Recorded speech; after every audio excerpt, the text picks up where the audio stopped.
क्या पूछा गया देख लीजिए। 12, 21, 8 का चतुर्थानुपाती क्या होगा? तो आप लोग क्या करेंगे, फॉर्मूले अगर जो याद करेंगे तो हो जाएगा बी सी वाई ए। यस या नो? 4 तिया 12, 4 दूनी 8, 3 सते 21, अर्थात आंसर कितना? 14। लेकिन जो कंसेप्ट जानते हो क्या करेंगे, इन दोनों का रेशियो विद्यार्थी जो है वही तो इन दोनों का भी रेशियो होना चाहिए। तो इन दोनों का रेशियो देखिएगा विद्यार्थी जी, 3 चौ 12, 3 सते 1, 4 7 का रेशियो है, तो इसका भी 4 7 का रेशियो लाने के लिए 4 का दुगुना 8 यानी 7 का दुगुना 14। क्या आसानी से नहीं बोल सकते? पीसी भाई ये तो फॉर्मूले सही हैं, लेकिन उससे ज्यादा मुझे ऐसा लगता इन दोनों का रेशियो मालूम है तो वही रेशियो तो अगला भी दोनों का होना चाहिए। 4 7 है तो यहाँ 8 होने का मतलब 4 का दुगना 8 तो 7 का दुगना 14, अर्थात आंसर हो जाएगा 14। यस या नो? और कहीं चतुर्थानुपाती अगर आपको मिल रहा है जरूर पूछ लीजिएगा। अब ध्यान दीजिएगा, कह रहा है चतुर्थानुपाती ज्ञात कीजिए, तो केयर कीजिएगा, समझने का प्रयास कीजिएगा। फॉर्मूले तो सबको याद रहता है, लेकिन हम लोग क्या करना चाहते हैं, हमने सोचा इन दोनों का पहले रेशियो निकाल लेते हैं। तो चलिए देखिएगा, 4 से लगता है कट रहा है, 4 8 32, 1 4 चौ 16, 4 से 4 सते 28 और 4 दूनी 8। हमें लगता है 4 से और कट रहा है, हालांकि 12 से कट रहा है, 12 छक 84, 12 छक सॉरी 6 से काटिएगा विद्यार्थी जी तो 14 बार में और 12 बार में, अर्थात रेशियो आ गया 7:6।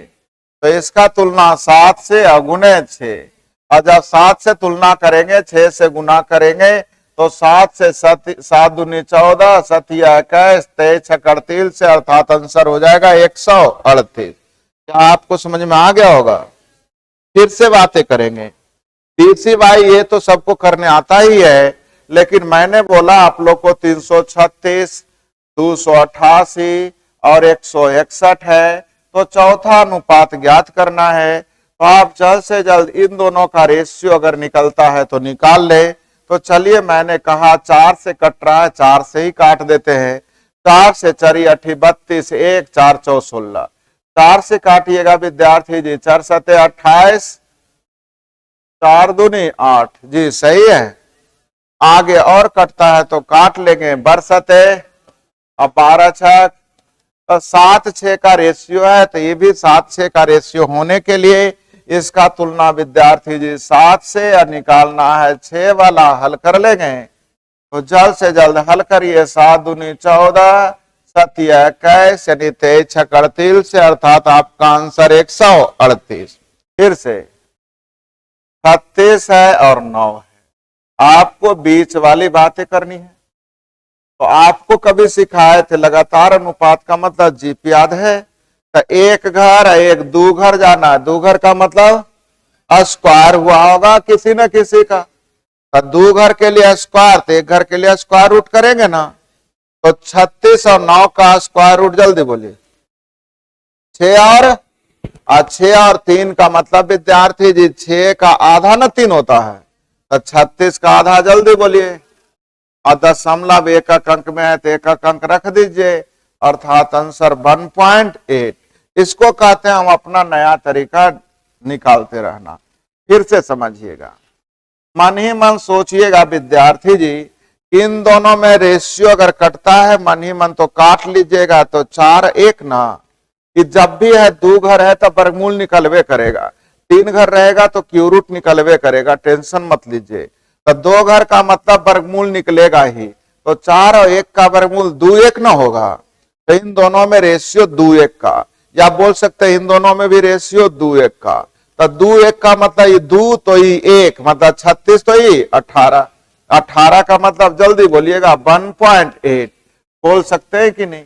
इधर भी 2 1 मतलब 2 और 1, तो इसका ही दुगना ना होगा। तो 9 का दुगना 18 हुआ कि नहीं हुआ? लगता है ज्यादा हम बोल दिए। ए बी सी डी एक दूसरे की अनुपातिक है। अनुपातिक मतलब समझ रहे होंगे, जीपी का टर्म है। अब जहां अलजबरा के चक्कर में पड़े तो नानी याद ला देगा, इसलिए आप इसे अर्थमेटिक में बदलिए।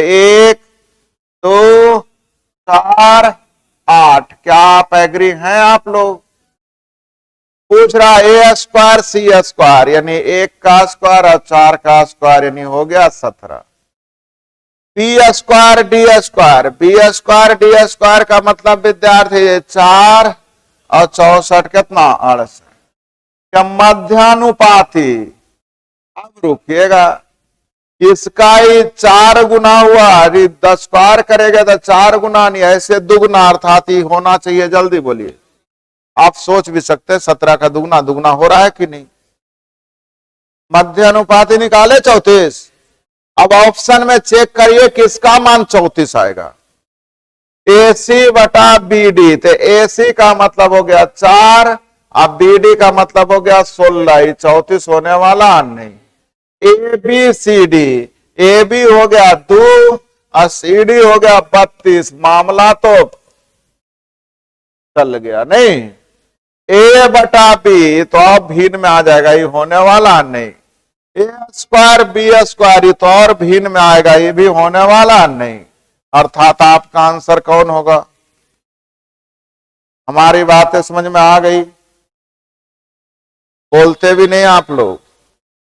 सही है, चलिए 5 तो बनिए जाएगा।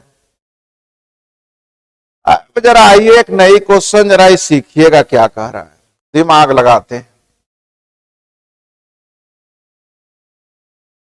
क्या लिखा हुआ है देखिएगा जरा।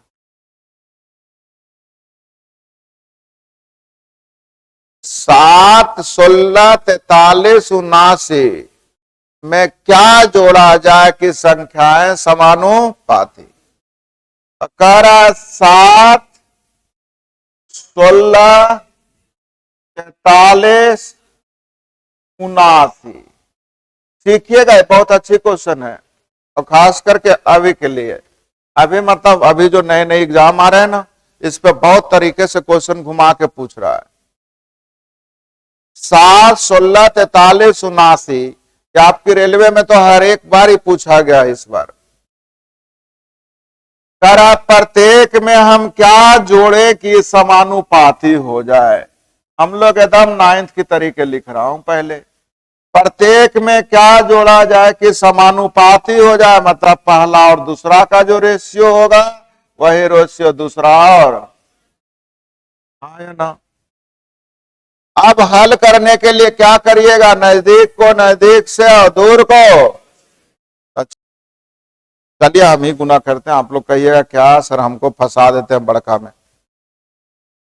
चलिए 16 गुने 43, 16 48 के 8 बाकी 4, 16 64 और 4 68 प्लस 16x।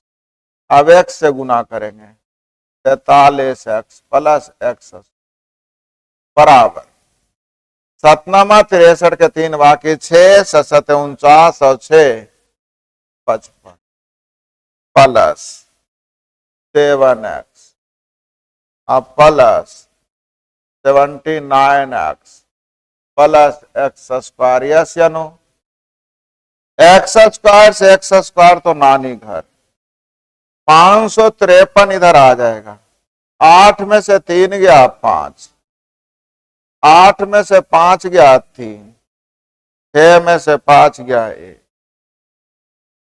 यहां 86x माइनस 16 43 यानी 59x।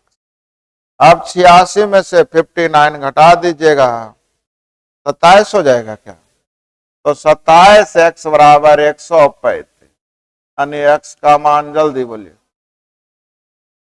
अर्थात प्रत्येक में क्या जोड़ा जाए? 5। इसे हम लोग बोलते हैं बचपन वाली तरीके। सही है? हाँ ध्यान दीजिएगा। घनमूल, घनमूल का मतलब क्यू रूट ना, तो इसका क्यू रूट जल्दी बोलिए 7 है। इसका क्यू रूट तो 7 अनुपात ना, घनानुपाती मतलब क्यू ना, 3 का क्यू 27 और 5 का क्यू 125।